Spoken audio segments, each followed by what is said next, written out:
Hey viewers, welcome back to the channel. I wanted to give you a Buick GS update. It's been a while since we've done a video. Progress has been made, but it's slow going because I've said we're in the we hate sanding phase of the project. So understandably it's slow going because at least my dad's doing all the work, and this is a hobby project of his, right? So it's supposed to be fun. So you can only sand so long before it stops becoming fun. So I'll figure I'll just give you kind of a walk around and show you what's going on. So just to start, done a little sanding on the inside of the floor pans here, just basically taking, doing all the body prep work, right? Taking everything down to the metal. So he's done a fair bit inside here, and then he's been focusing on kind of the exterior. One of the things I wanted to point out in this video as I do the walk around is, as I'm remembering it, so this car was originally a two-tone, right? So it had a, you can kind of see the line there even, had a piece of trim going across here, right, to separate. So it had like a white top with a, with the brown body, so it's two-tone.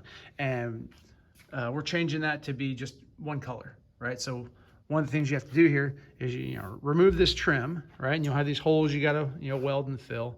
But there's also here, you can see there's little studs that the trim clipped into. So we cut and grind off these studs, right? So that's something you have to do. So that's what we're doing, and it's coming along. Just a little bit at a time.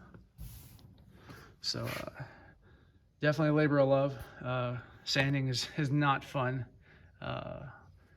I would not want to be doing this, but my dad is soldiering on, getting the sanding done. So it's exciting. Every little step is good. That's really all I have for you. I guess I can talk about maybe the tools he's using. We are not rich folk, so it's Harbor Freight specials all the way around for us for a lot of this stuff. Now I'm looking to see where he put the tools.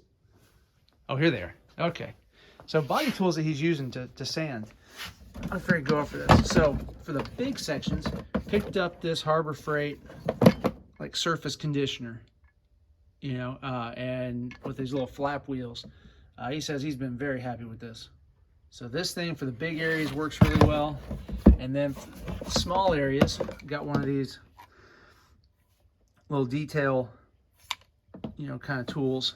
Again, Harbor Freight, right? Where you can adjust the angle of that head, right? To clock it to different positions, and just a little sanding belt.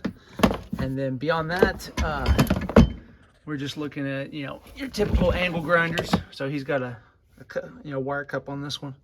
Angle grinders, and then we got a pneumatic sander. Tip on this one. I might cover this in a previous video, but most Harbor Freight stuff, especially like the pneumatic tools, they kind of got good, better, best, which generally is crappy, okay, and good. I think this is the middle tier. I think we bought the lower tier sander first, and it was a hunk of junk, absolute hunk of junk. But I think this is the next one up, and worth the money. So if you're going that route on at least the air sander, the palm sander, don't cheap out on that. What else we got in there? Oh, die grinder. Yeah. So that's it. Oh, other thing, picked up these Harbor Freight windshield suction cups, and I'll show you this tool. Another tool to, it's kind of a unitasker, but this, you see a little blade and a couple, set of handles. This is to scrape out the weather stripping on glass, on windows and whatnot, so that you can take them out. This thing was, I don't know how much it was, but Dad said it was cheap. And seeing this thing work, well worth the money, because it zips right through all that weather stripping. Allows you to get a lot of leverage from that handle to really pull the blade through. So I would recommend that. because with those tools, we were able to very easily get the windshield out. So that's another thing that happened. It came out nice and easy. We're gonna have to replace the windshield. It had a nick in it, and so we just rather than trying to patch that or anything, just get a new one.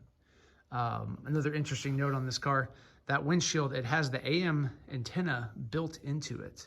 Coming off the windshield, there's a connector, right, an antenna lead, and so they actually built the AM antenna inside the windshield, which I thought was interesting. Maybe very common for the time. I don't know my history that well, but anyway, that's it. That's the car. That's what we're looking at. I was sanded some on the frame rail here too, but yep, slow and steady. So as we get more progress done, I'll keep you guys updated. But thanks for watching, and we'll see you in the next video.